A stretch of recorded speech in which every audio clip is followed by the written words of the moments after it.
৭১ যদি দেখতাম এতদিনে রাজাকার হয়ে যেতাম।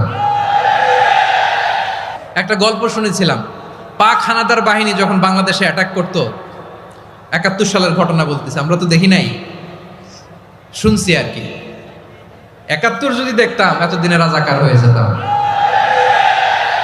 আল্লাহ আমাদেরকে বাঁচাই দিছে, আল্লাহর মেহেরবানি, ঠিক কিনা বলেন? মন মতো হইলে মুক্তিযোদ্ধা, মন মতো না হইলে রাজাকার। কত কিছু দেখলাম এই শাহবাগের বুকে। আল্লাহ, ৭১ সালে দেখি নাই, আমরা শুনেছি পাক হানাদার বাহিনী জিজ্ঞেস করত মুসলিম না অমুসলিম চেক করার জন্য, বলতো কালেমা বল, কালেমা বাতাও। তো যারা কালেমা বলতে পারতো পাকিস্তানি বাহিনী নাকি ওদেরকে ছেড়ে দিত, শুনেছি।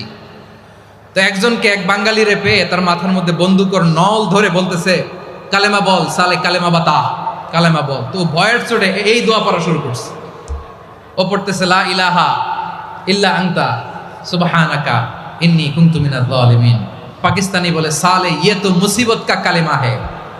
বাঙালি কয় হাম তো ভি মুসিবত মে है।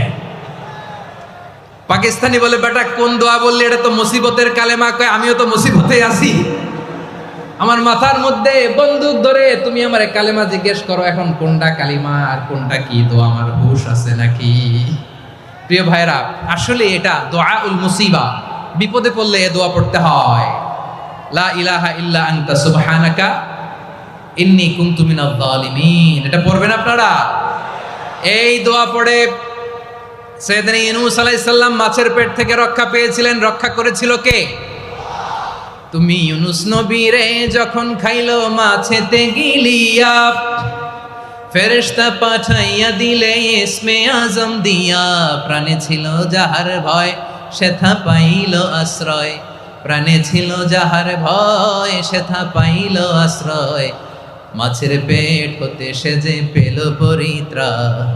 আল্লাহু আল্লাহু তুমি জাল্লে জালালুহু, শেষ করা তো যায় না গে তোমার গুণগান। আল্লাহু আল্লাহু সুবহানাল্লাহ পড়ে।